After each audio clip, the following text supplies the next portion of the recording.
My name is Elaine Simon, and on behalf of the Urban Studies Program and in collaboration with the co-director David Grazian, I'm pleased to welcome you to hear Professor Davarian Baldwin give the annual Gordon S. Bodek lecture on interracial and interfaith relations. And I'd like to acknowledge Hanley Bodek, Marnie Bodek, and Jenna Bodek Harris for their generous gift to the Urban Studies Program that makes this lecture possible.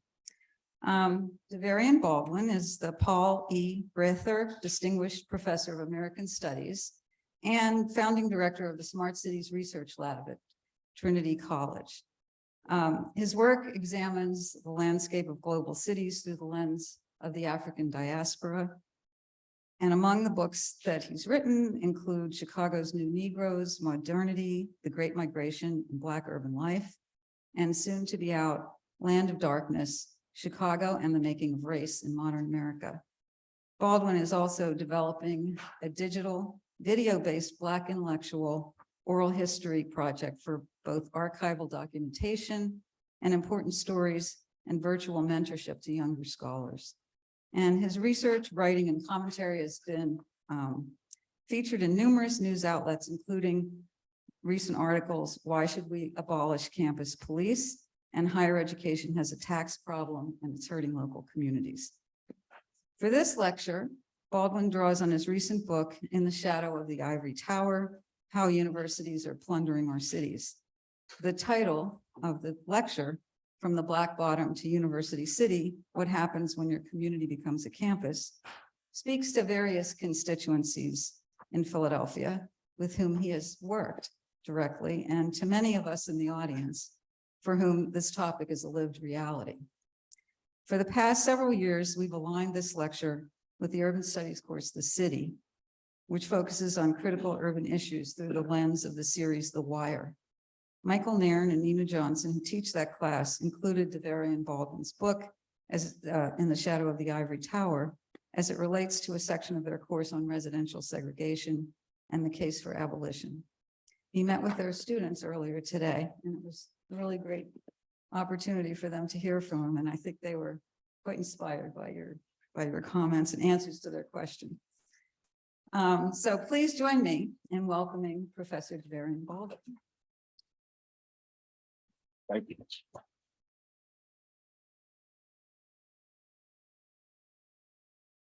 Good afternoon. Good afternoon. All right. So we in here. Okay. So I just want to make sure I get my timer right, so I'm not over and I'm on task. So it really is a pleasure to be here this afternoon / evening to deliver, honored to deliver the Gordon S. Bodek lectures for Urban Studies. I want to thank Elaine Simon for making the invitation, for Vicky for putting everything together, for making sure that everything works smoothly, including the tech, travel. I want to thank my colleagues in their amazing class this afternoon for inviting me to come in and speak with their brilliant young students. We are in good hands if they are any indication of what we got looking forward. So I thank you for that opportunity and space and time. But even though I've spent a lot of time in Chicago, New York, the Northeast, Philly does have a special place for me when it comes to this work. My brother, Sid, bowling in the background, as soon as the book came out, he reached out to me and said, brother, you got to come down here. You got to be part of what we're trying to do immediately. And so I give honor to, and I'm a member of the Black Bottom tribe. What do they do with making sure that that history and community is always remembered and respected, even as this place increasingly becomes University City. So I want to give respect to them and to that work.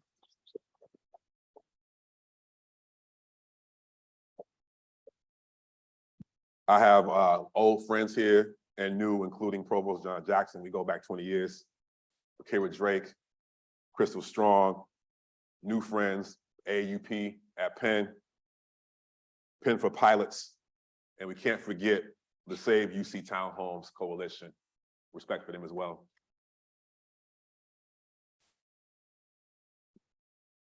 In many ways, I couldn't have, to great tragedy, the things I discussed in the book, Philadelphia is a powerful encapsulation of the struggles that lie before us. It is a ground zero for the tasks that lay ahead of us. And so this this talk is dedicated to Philly. So, from the Black Bottom to University City. On Saturday, October 22nd, student protesters stormed the field of UPenn's homecoming game, which delayed the events for over an hour. Under a vision of climate and community justice, they made three major demands of the university. Stop investing in fossil fuels, ask the university or demand the university to pay its fair share in property taxes to support the city's public schools, and finally save the UC townhomes, a low-income residential development still targeted right now for demolition in the university's growing campus radius.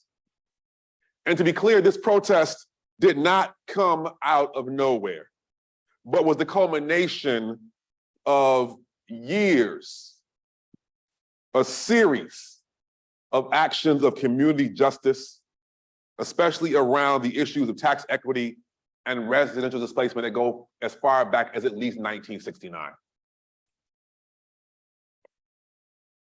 So the question becomes, if we think about the UC townhomes, in the popular media, the idea is that these homes are held by the Altman Group. Why are UPenn students protesting? Why are they making demands of the university when this is the individual action of a singular private developer? Now, you probably know the history better than I do. But for those that don't, there are direct connections here that demonstrate the veracity of my argument in the larger book. In the 2010s, land values in the so-called University City area skyrocketed. I'm gonna keep putting that in scare quotes, University City. In 2021, the Altman Group proposed to end the HUD contract for townhomes, eliminating low-income housing choices in the former Black Bottom neighborhood. This still seems like an individual story. So why protest Penn? Why pick on Penn? Well, the Altman Group purchased the property at 3900 Market Street for $1. Yes, $1 after parcels were assembled by who? The West Philadelphia Corporation, spearheaded by UPenn alongside other what we call meds and eds organizations. So taken together, the controversy around the UC townhomes and the calls for Penn to pay its taxes in support of struggling schools capture a much larger story and trend. And this story could easily include the struggles over North Philadelphia in the Temple area. Stories and struggles about the role and impact of higher education in today's cities. Struggles over space and the right to the city that set the tone and the table for tragedies of tragic turnover and violent seizure that resulted in, for most recently, one of our citizens, Angel Davis, getting caught in the crossfire of turnover and getting shot in the head by an aggressive landlord, tenant officer, in the attempts to continue to seize and profit over the land that has been made profitable by university-driven and abetted development and displacement. These stories are not disconnected. And in the tragic transition of the historically African-American enclave of the Black Bottom into the innovation and meds and eds corridor, now called University City, Philadelphia is ground zero for a much broader and national story. What's that story?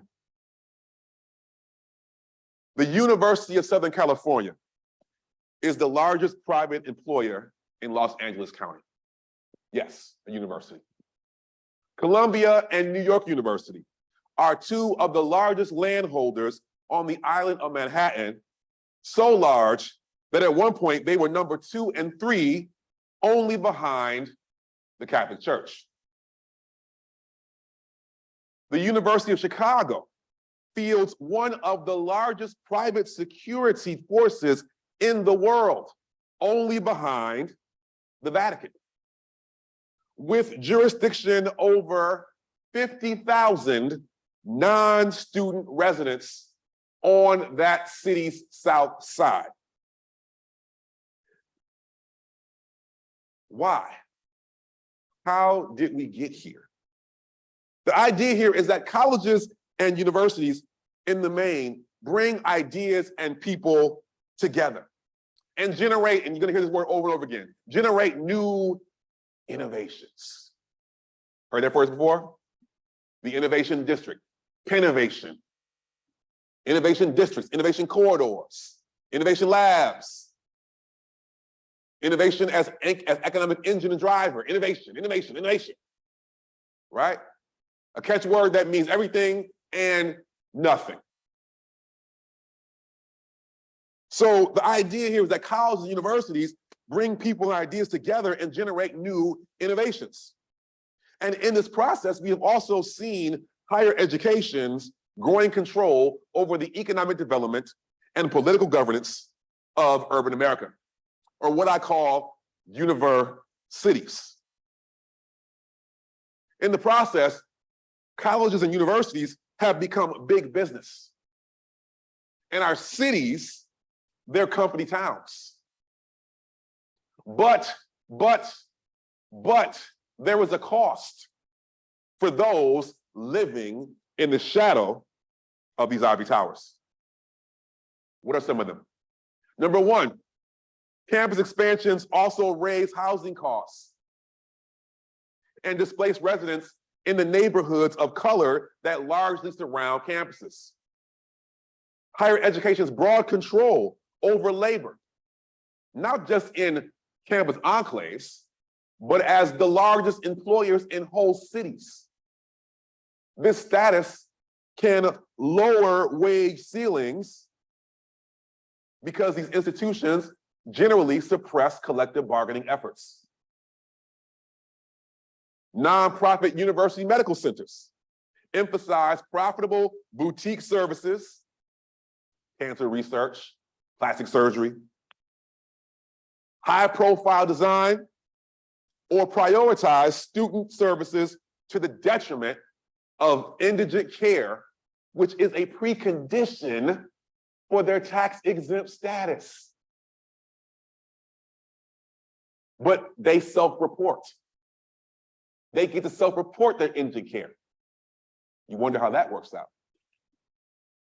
And then finally, campus police forces surveil and profile the same residents that enter the campus to work on the campus and are rarely held to public account. Because if you are a private university and private institutions are exempt from Freedom of Information Act laws, that exemption transfers over to your private police force.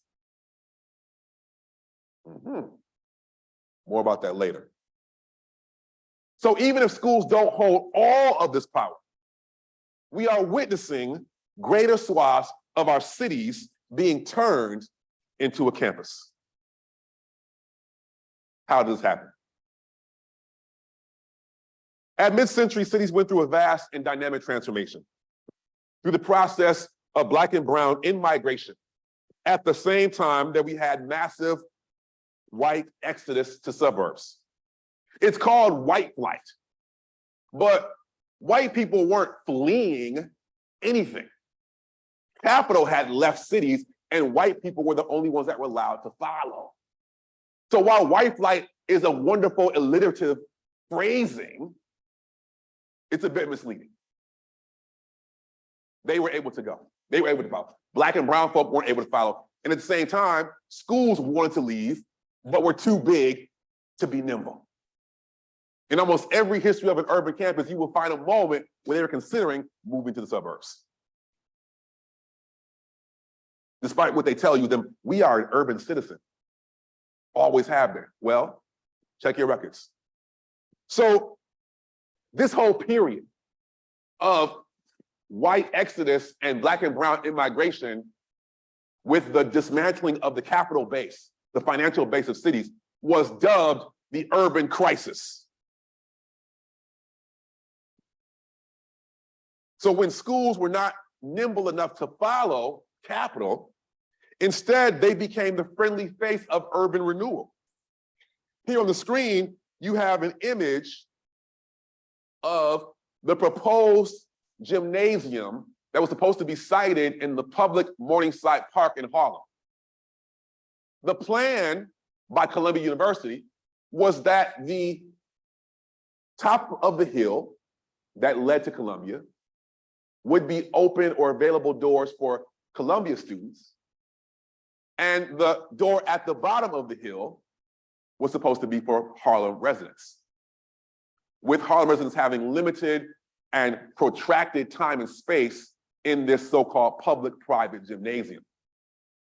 Harlem residents charged Jim Crow, G-Y-M, Crow, occupied buildings for a week until this plan was never made whole.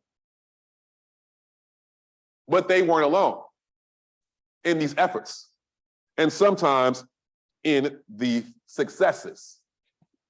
Around the same time, the University of Chicago organized a lobbying group of 14 urban universities that included UPenn to push for a change to the Federal Housing Act of 1949 that bolstered efforts at racial segregation. Dubbed the Section 112 Credits Program, this initiative triggered a 2-to-1 federal matching grant for any urban renewal program on or near a college or university campus up to 5 years before the development even broke ground. So what do you think happened? City leaders, private developers wanted to quickly partner with the campus to get that federal dough. The results have been that city schools everywhere from the University of Alabama, Birmingham, to the Aurora campus in Denver used this program to turn neighborhoods into largely barricaded zones of learning to stem the tide of African-American and Latinx residents living nearby. By 1964, there were 154 projects supported by the 112 program that involved 120 colleges and universities and 75 hospitals. And this story includes West Philadelphia.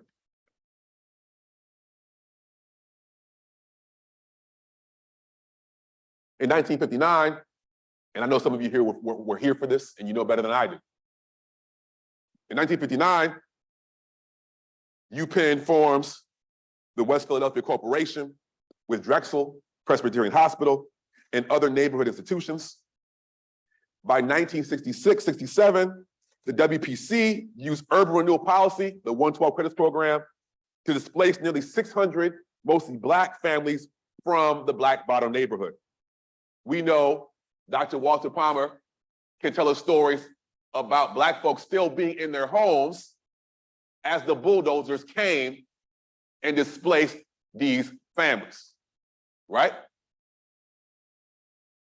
So Black Bottom was replaced by the University City Science Center and University City High School.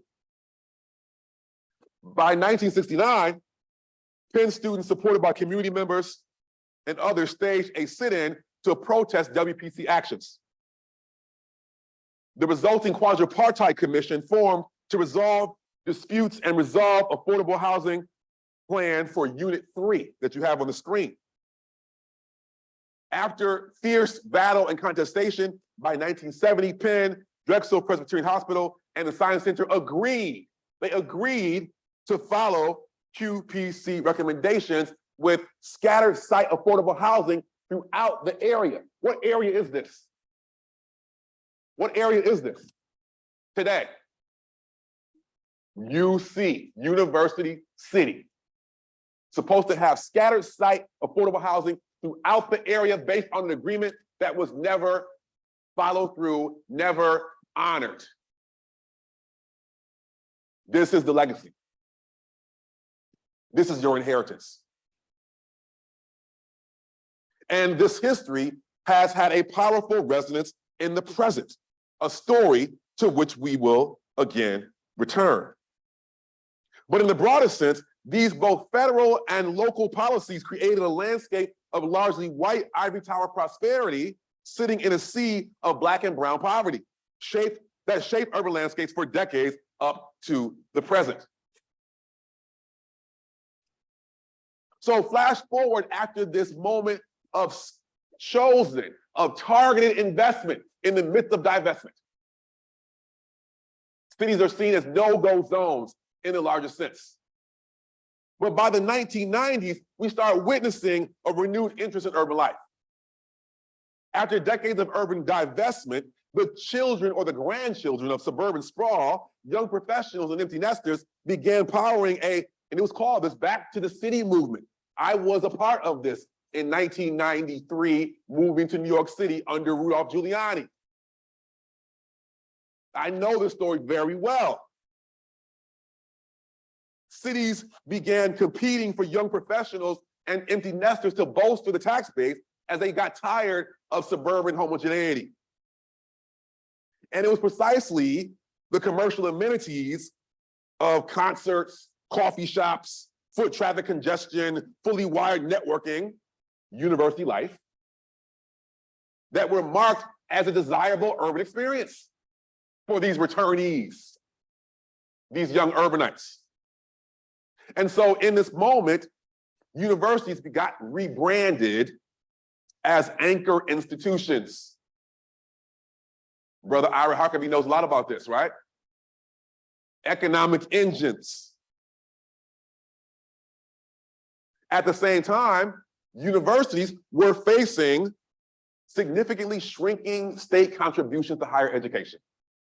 Let's be clear, not just public universities get public money. So state divestment in higher education affected schools like Penn State and UPenn. So the point here is that you have a moment of interest convergence between the desires of city leaders to attract empty nesters and young professionals coming back to these areas, and at the same time, cities looking for new revenue streams. The interests of city leaders and university officials converge in this moment. At the point where the ivory tower is seen as the new smokestack of the economy under late capitalism. You see what I'm saying here? You get my point about this convergence? So ultimately, there was mutual benefit for university leaders and city officials to turn the city into a campus. Deep political, financial, economic reasons for this retrofit. At the center of the story is the rise of what many call the knowledge economy, excuse me. In the knowledge economy, higher education became the new face of global capital. Here, academic research begins to get used to create profitable goods and patents in a range of fields, from pharmaceutical industries, biotech science companies. Where are we right now? Right here, right? With the best buildings, software products, and military defense weaponry, and life sciences. This becomes the center of the new economy in a North America without factories. This is the new economy. These are the new workshops, the new factory floors, these laboratories, workshops, converted warehouses, loft housing, the new workshops of the new economy, of late capitalism. And so key to recruiting the best students, faculty, and their families to these previously no-go zones, these shoot 'em up dangerous zones, right? How do you get people to move to West Philadelphia to come do this knowledge work? Well, you create urban clusters of housing, retail, and nightlife. These variously called innovation districts, right? Or what Wexford Science and Technology, who's here, who built U City Square, amongst many developments all over the country, what they call knowledge communities, fit right in the middle of existing Black and brown neighborhoods of color surrounding campuses, where the land is relatively cheap because of a history of racial divestment, and the political power is most vulnerable because of racial inequality. Or these developments sit adjacent to existing spaces of power near medical centers or financial districts. On the screen, you have Baker Square in Pittsburgh. Can you see what's up on the little tower? What logo that is? Google, yes. Or you have U City Square right here, not far. These are epitomes in Pennsylvania of this knowledge community innovation district land retrofit. So ultimately, with these examples in mind, the campus has become a planning mechanism. The notion of the campus, it is not a cathedral of learning anymore. It is a workshop, a site of value capture. The campus has become a planning mechanism for you planning folk, you architectural folk. It's become a planning mechanism to build out what I call universe cities by retrofitting neighborhood blocks to maximize wealth extraction based on land control and labor management. So therefore, with this in mind, we must ask ourselves in the present moment, what makes higher education good for the public? Isn't that how we sell higher education?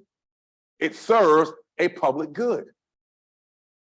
But while teaching classes and conducting pure research has become what my good colleague Craig Wilder calls, after reading my book, a side hustle,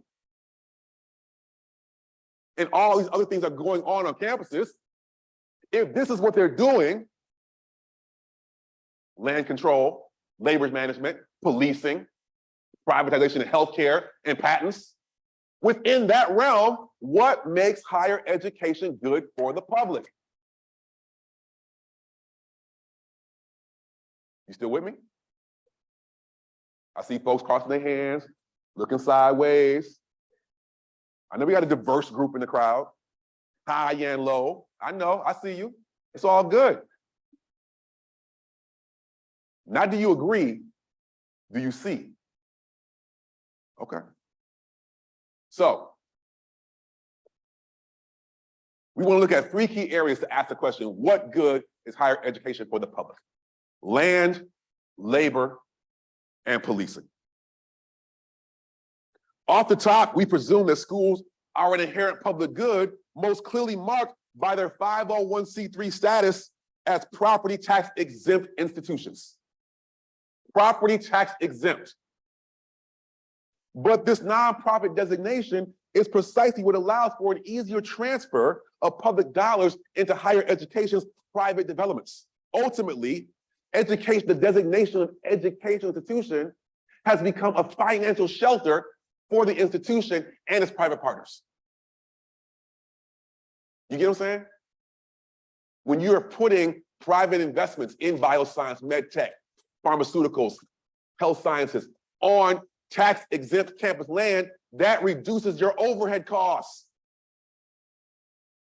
It makes business sense to be hooked up with a university in the name of educational purposes. See, I read the playbook, right? I've done the math. So these schools pay virtually no taxes on their increasingly prominent footprint, yet they also reap the benefits of city services, like what? Snow removal, trash removal, police, fire, and, this is important here, and public schools. Penn Alexander, right? Right? So at the same time, as these developments enter into neighborhoods, housing and commercial, they raise property values above the means, especially of the seniors in the room, on fixed incomes. The big mamas, the aunties, who worked their whole lives to buy a home in the neighborhood and now can't hold on because they're on a fixed income and property taxes go beyond their means. Or students move into the area and are paying for housing per bedroom in a single family unit. And so individual single families can't afford to keep up with the housing market that's been inflated by the influx of students. What we call studentification. This story came into sharp relief in not far from y'all in Princeton, New Jersey, when the residents in 2016 of the historically Black Witherspoon-Jackson neighborhood won an $18 million lawsuit because they discovered that, wait a minute, my property values are going up and I'm a homeowner, yet there have been no improvements in my neighborhood. What the hell happened? They realized that they sat next to Princeton University buildings that were making millions in patents because of the research they were doing for the pharmaceutical giant Eli Lilly. So while Eli Lilly and the university were hoarding millions through property tax exemptions, that property burden was being passed on to the residents in increased property taxes. They did win this lawsuit, but should you have to file a lawsuit to gain equity in your community for an institution that's purported to serve the public good? So, okay, making great discoveries with Eli Lilly, which is also underwritten by a federal grant. But when the products come out on the market end, will we pay below market rates for those drugs? No. So where is the public good here?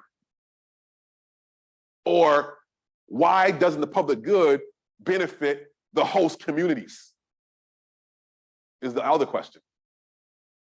One resident was so disgusted by what he discovered by doing a little bit of research, students, a little bit of research, that he dismissed Princeton as a hedge fund that conducts classes.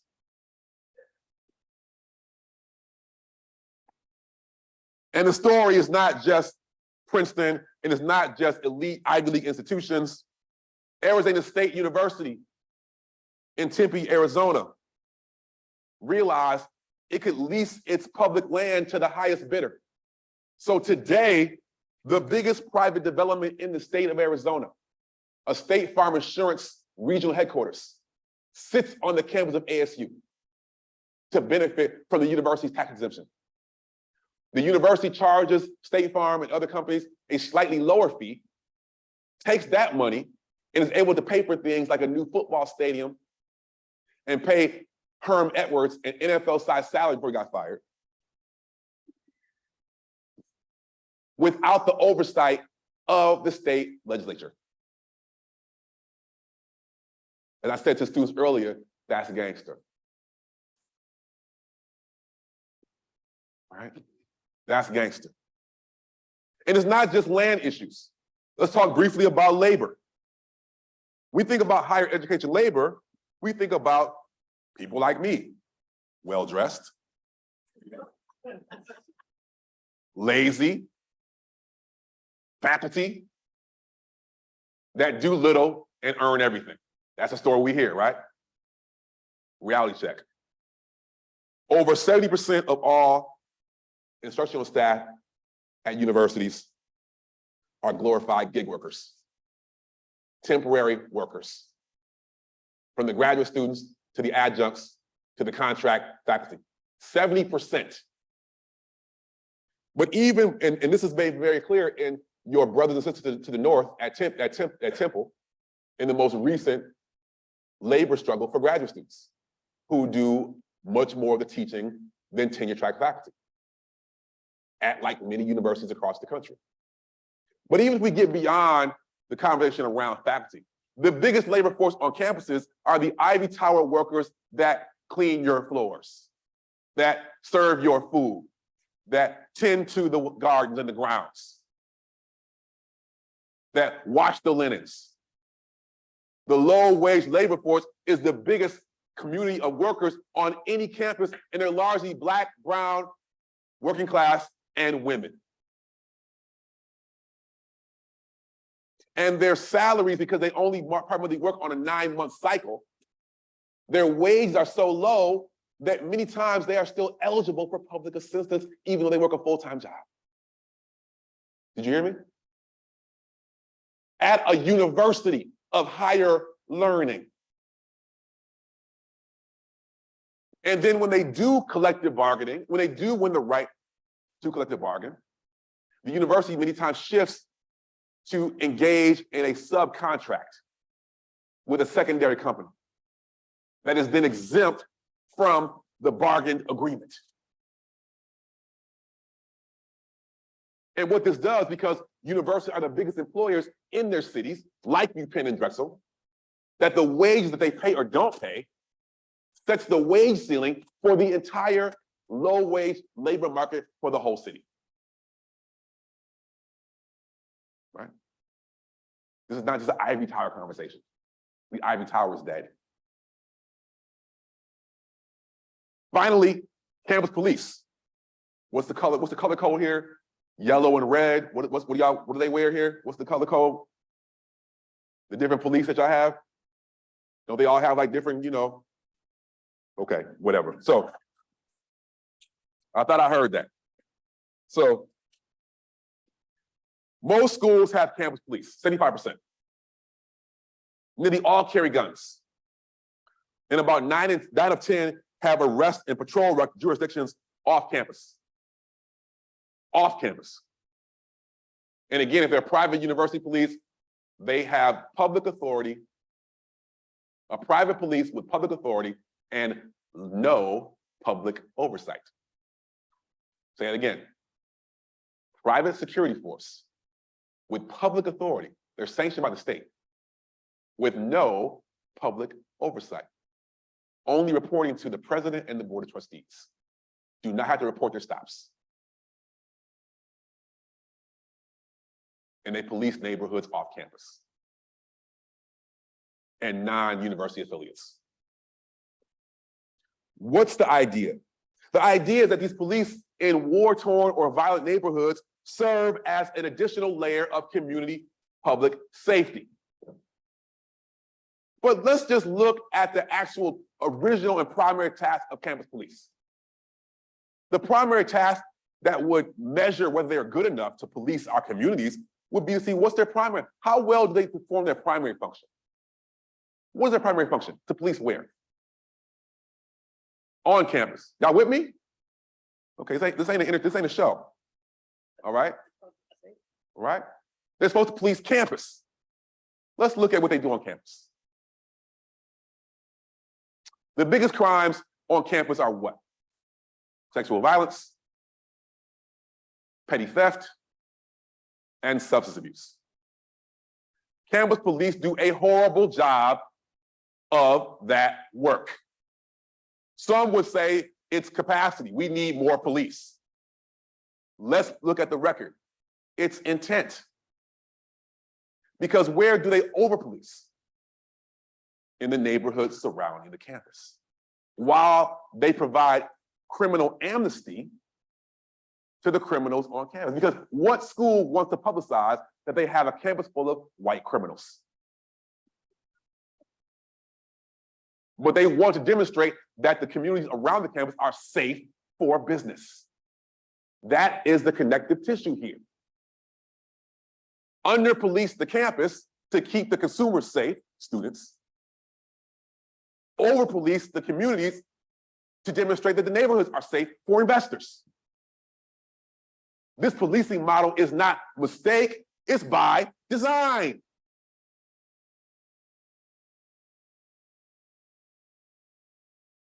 As activists and scholars at Johns Hopkins in Baltimore say, what does it mean when the police become the front lines to seed ground and regulate behavior to make way for campus buildings and resettlement?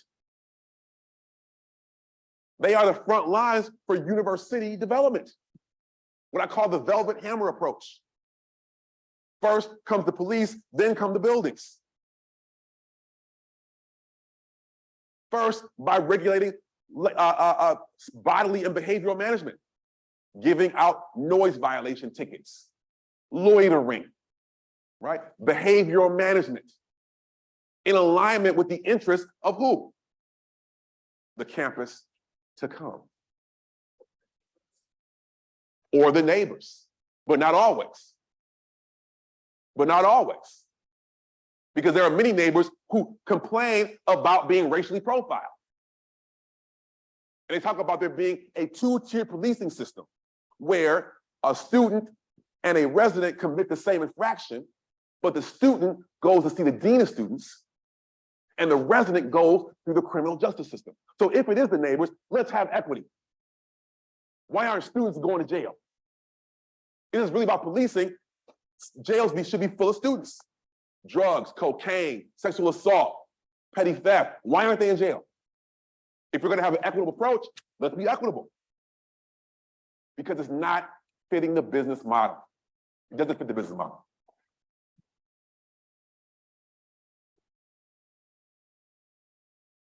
Baltimore or Philly, Maryland State Legislator, who was a Hopkins alum, she calls this building a Vatican City in the middle of Baltimore, which can be extended.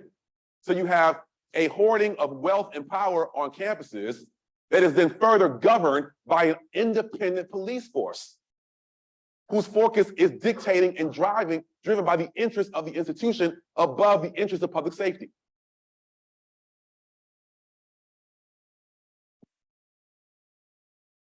So the story here is struggling. It's challenging. Because if we look at policing real quickly, we know in the broadest sense, how does policing work? 9 out of 10 police calls do not require an armed response. That's policing more broadly. And yet universities are ramping up armed police patrols. The irony here is that things that actually reduce harm, food security, housing security, trauma care, health care, these are actually things who does well? Universities. Yet we don't lean into that. Things that actually reduce harm, reduce crime, we turn to policing, armed policing, as the response. Why? That's what I wonder. That's what I wonder. But do not fret, do not keep your arms crossed for too long. I know you frown, it's okay. It's okay. I get it. I understand. There are alternatives here. There are other ways of doing higher education. For that, I turn to Canada. It's always Canada, right? It's always Canada. And it's not perfect either. And they didn't do it out of the goodness of their own heart. They turned towards a vision of sustainability because the traditional age student model of suburban, white, full payer, that demographic stopped having kids in the 2000s. Yet their population rose from 6,000 to 10,000 students. Who were these students? These students were largely First Nations and New Canadians, those who lived, or what we call immigrants, those who lived around the campus. And they quickly realized from a self-interested point of view that if we're going to retain these clients, they use the same language, if we're going to retain these clients, we're going to have to change our business model. Excuse me. A little bit behind. Bear with me. Give me a couple more minutes. You okay? Couple more minutes. Okay. So if they're going to retain their clients, they're going to have to introduce a new business model. What that meant was building out not just dormitories, but townhouses, because the demographic is of color, adults with children, and working poor. So Downtown Commons is a housing complex built by the University of Winnipeg. The balconies are premium rates, there are 12 of those, that help underwrite the market rate housing, the affordable housing, and the lower or more affordable rent geared to income housing. For both students and city residents. Non-university affiliates can live here together as a downtown commons. University built, right? The common areas have free Wi-Fi if you can't afford individual Wi-Fi membership in your units. Apart from the balconies in the premium rate units, all the other units are interchangeable to prevent stigma. You don't know if you're moving into an affordable rate or a market rate house unit. And the air system has been retrofitted to account for indigenous smudging practices in common areas. They built a recreational facility in the university. And if you know, Winnipeg is brick about 10 months out of the year, brick cold, right? So indoor spaces of a premium. So what do? They created a space whereby the recreational facility is governed by a community charter. The University Rec Center is governed by a community charter so that community organizations have access to this facility, not at 8 in the morning and 12 at midnight, but at peak hours governed by a legislative binding charter. So the point here is that people are gonna fold their eyes and say, oh, you academics, you love to criticize and critique and point the finger and complain. What are the solutions? Can we begin here? Can we just start here? University driven. But there are others. My Smart Cities Lab has been a part of developments to begin to create and construct new ways. I'm going to rush past it. We can talk about more about this in the Q&A. But my Smart Cities Lab has been and worked as an effort to move past consulting and advocacy. This is how me and my brother Sid met, figuring out models and plans for building out equitable relationships between universities and their host communities. Edward, I see you as well. I just saw you. How are you doing? So the point here is that there are many solutions to begin to think differently about these relationships. You can institute community-based planning and zoning boards that oversee any land development by a campus in your neighborhood, because all of these developments have to be approved by the city. I mentioned in a throwaway comment to a young medical student here at Penn on Zoom that there's low-hanging fruit. Every day, cafeterias throw away tons of food because of health code violations. What would it mean just simply to package that food into healthy meals for communities in need? Cooper Penner, I don't know if he's here, took me up on that. A student, not an official. Officials are always in my meetings. They didn't take me up on that. A student said, you know what? I'm going to volunteer with Black and brown women cafeteria workers to begin on Fridays to package up this food into healthy meals, put it into portable coolers, and take it with the Democratic Socialist Association organization, the DSA in Philly, and start distributing it to communities of need. It's been a smashing success. They need help. And the university has never endorsed it, never supported it, never come to its aid. Low-hanging fruit. But I bet they mention it in their media.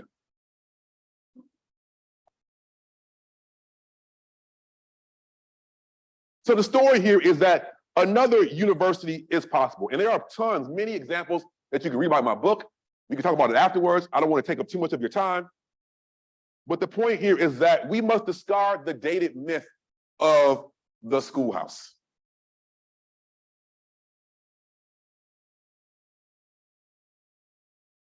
The idea of higher education is simply a cathedral of learning. The quaint notion of the ivory tower is dead. Colleges and universities are today's workshops, are knowledge factories that sit at the center of today's economy. It's schools that are setting our housing costs and land use practices. It's schools that are setting the wage ceilings and work conditions. It's schools that are setting our policing priorities and healthcare standards for whole cities. Higher education is no longer just academic. And one of the primary claims of higher education is to serve the public and solve the world's problems. So if we follow the logic of that claim to its conclusion, why wouldn't schools address the problems that they have a hand in creating in their own backyard? So that would be first, right? But do not fret. Do not cower, do not bow, because with higher education's vast reach into our lives, this also means we can see its capacity for broad transformation. There's a growing field of study called abolitionist university studies that's saying to burn the whole place down. It's overwhelmed by settler colonial white supremacist logics. But if you talk to residents in communities, they will say, even those who are oppressed, who've been displaced, they say, wait a minute, brother, I want the cafeterias. I want the Wi-Fi. I want the labs. I want the research. But I want them to be used in service to community interests over university selfish interests. That's the vision. That's the play. And we have histories of this. When Crane Junior College got converted into Malcolm X Community College and built out a prison annex. When Wesleyan College created Black Studies and built out affordable housing for Middletown residents on campus. We have models in our history for building and turning communities on campus into commons. It is within our reach, it's within our history, and it can be within our future. So ultimately, what does it mean we no longer think of higher education as a training ground for those so-called urban futures, but as a staging ground, a site of struggle for our present conditions? Thank you.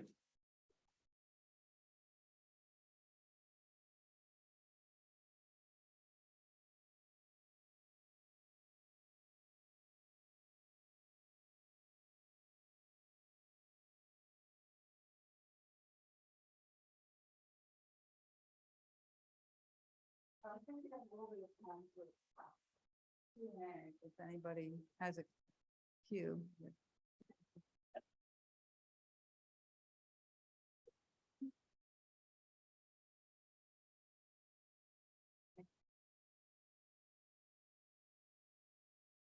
No, I appreciate that, brother. And I've been a big fan of your work for a long time. Thank you. And the question I have is kind of personal, maybe, right? Because I think it's very difficult to make, it's very difficult to make a case that the university is actually an institution built to serve racial justice, right? Right.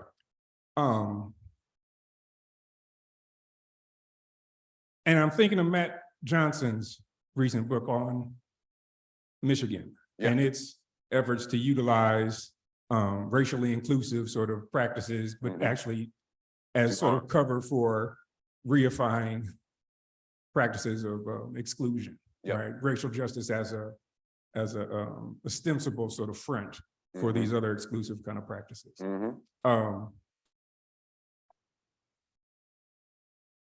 As a university faculty member, right? And I'm saying this as a university faculty member myself, okay? Also very much committed to the cause of racial justice. Sure. Can you serve both despotism and enlightenment, so to speak? Okay. You know what I mean? I appreciate that.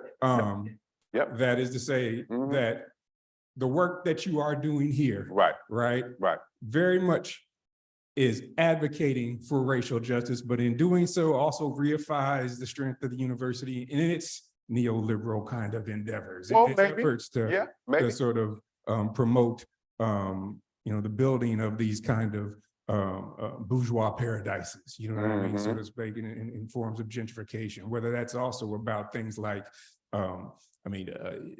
exploitive labor practices or extractive type research. Sure. Right. When we talk about what happens, in medical institutions, in universities, Right. and not even mentioning things like embracing and relying on these very eugenic narratives of intelligence as a basis for academic merit.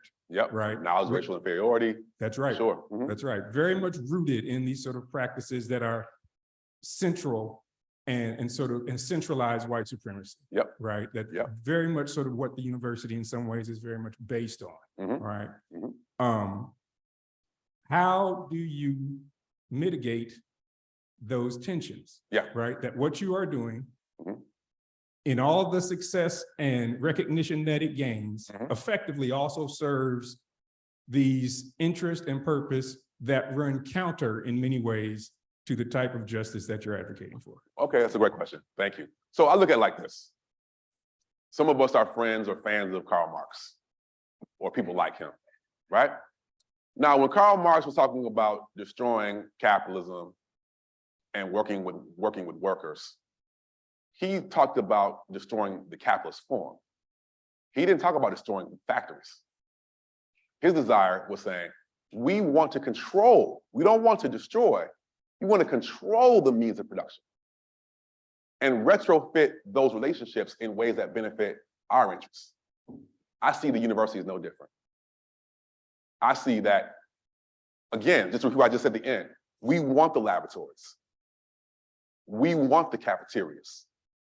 We want the dormitories to serve the interests of our community. And we have a history. At the origins of Black studies, they were very clear about this, that their vision, it's gotten whittled down to DEI practices of facial inclusion and ads and posters. But they were always talking about diversification of faculty and curriculum, but also control of land and buildings and housing. They were always talking about that. Institute of Black World in Atlanta, 1 foot in the Atlanta system, 1 foot in the city of Atlanta. Always sanguine and clear about the possibilities and the dangers of doing that work. Now, I don't know if what I'm doing reifies the neoliberal vision. We can talk about that more later.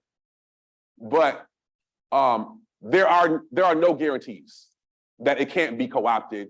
For example, the work of Brother Ira Huckabee here. He will tell you this as well, the ways in which his work got deployed by the real estate office here. So the very same language of community engagement, of inclusion, got utilized to say that, okay, we're gonna buy up properties on 38th and Market. We're gonna call that community engagement, right? That's what happened. They watched him in the language he was using at the Netter Center. And others, not just him, others. So there are no guarantees. But the point here is that this must be maintained as a site of struggle. What happens if we turn our way from this place? Because while there are those of us who are saying burn it down and turn our backs on it, the political right is saying we want to control this. We want this. We want all this.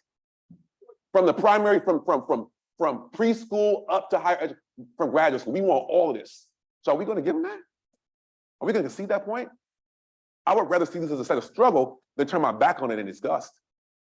Especially because I work here. How ironic would it be to say, oh, this is bullshit, and collect a check, right? This is my battle zone. This is my storefront where I plant my flag to do my work. That's my position.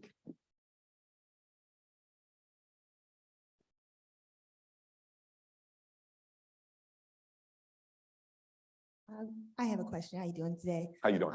I'm more of a middle year teacher more so. So my question is just to follow up on what you said in regards to language. A lot of the people who have been displaced were confused about the language. As a middle year teacher, and I've also said, okay, first grade babies and up, Mhm. I found that language and vocabulary is the most of the struggle.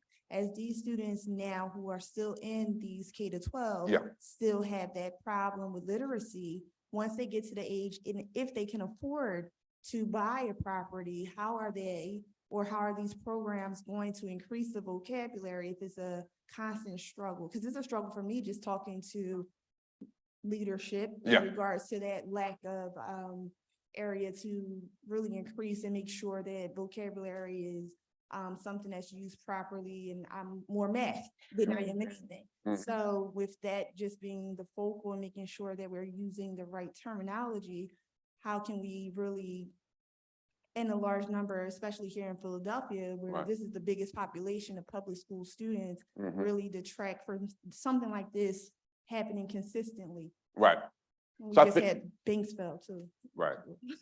I think this is a question also of like educational alignment, in the sense that we're teaching basic literacy, but we're not always teaching financial literacy or cultural literacy or social. How do you read the space around you? Because our kids, they're disillusioned, and I know you know this.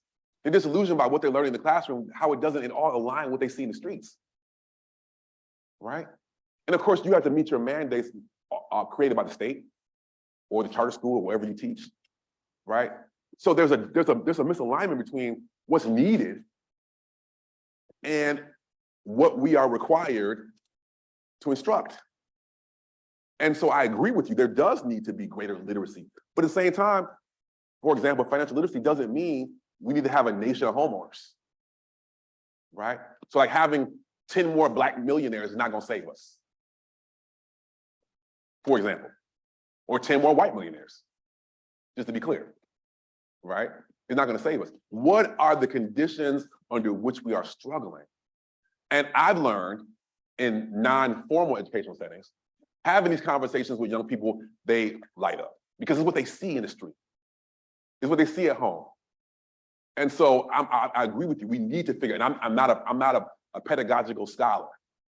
I don't have that skill set, but I would love to, and I do work with teachers about how to realign our educational pathways so that students can see themselves in their educational frameworks.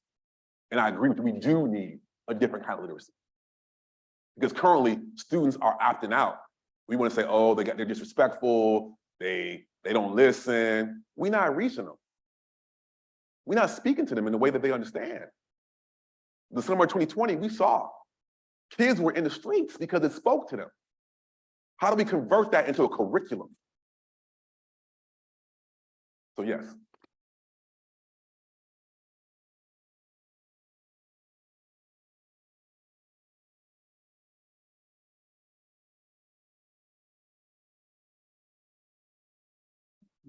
Good afternoon. Oh, you can hear me? Okay. Yes. Good evening, everyone. My name is Asantua Nkrumah. I'm an organizer with the Philadelphia Tenants Union. Yes. Dr. doing? Baldwin, shout out to you, bro. How you doing? I'm all right. Good. I'm tired.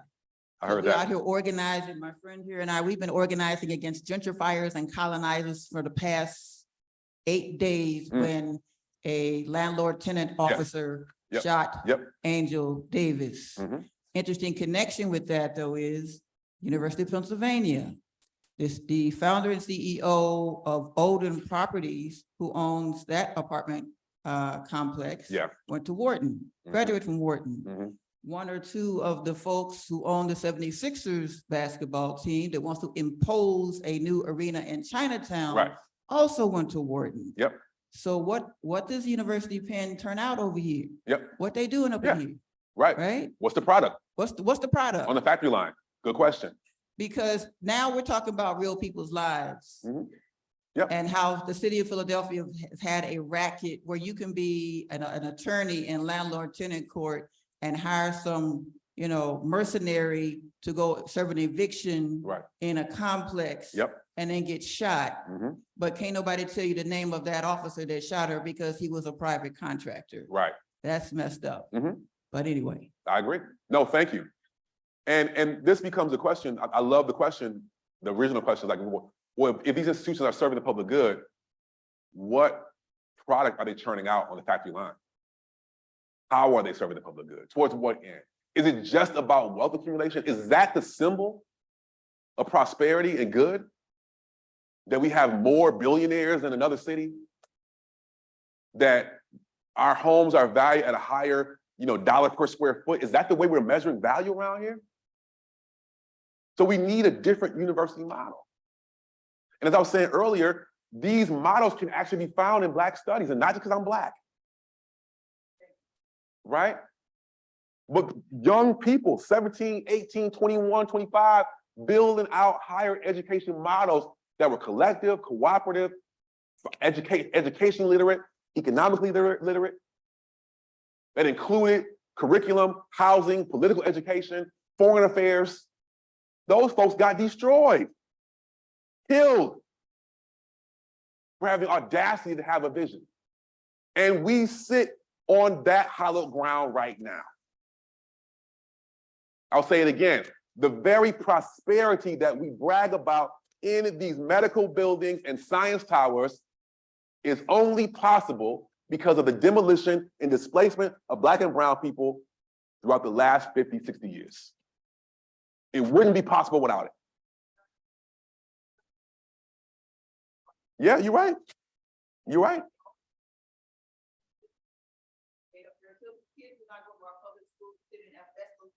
Mm-hmm.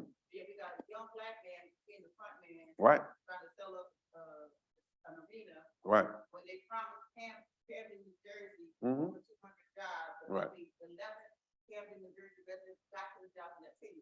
Mm-hmm. That's right. That's right. And I'll bring it down to the campus level because we are organizing, we are building, and I know many groups are. When they send out the Black person from community affairs or government relations, that's not who you talk to. That's the person. That's not the bag, right? It's the person for the real estate office, technology transfer division, the financial affairs office, the foundation, the development office. When they come to the table, then you come to the table. But you can miss me with the community engagement person, government relations, community affairs. I won't talk to them. That's not the power, right? But that's the play.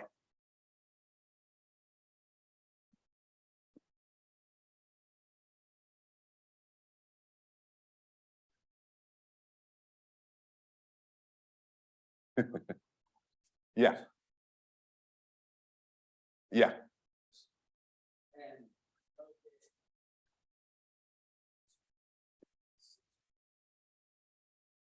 Yeah. Right. Right. Mm. And it makes big money. It's profitable. Affordable housing is profitable. Yep. Mm-hmm. Right.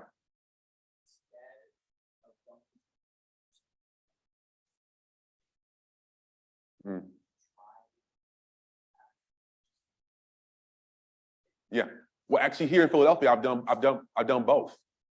We work with the university. We also work with Jamie Gaudier, trying to build an affordable housing, inclusionary overlay pilot. It wasn't successful. It didn't do what we wanted to do.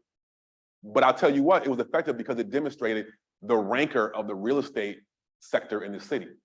It was a Zoom testimony, and person after person, members of the real estate community went bananas with just the idea of an inclusionary zoning pilot. That means temporary. So it shows you that we've hit a raw nerve. And so I say to you, yes, university has a role to play. Because as the biggest developers in these areas and cities, we can tie a community benefits agreement to any development the university builds that guarantees, like the downtown commons, that a portion of the university developments include affordable housing at 40% AMI, not 120. See, I know how this works. They think we just dumb niggas that don't know how shit works. Right? Right?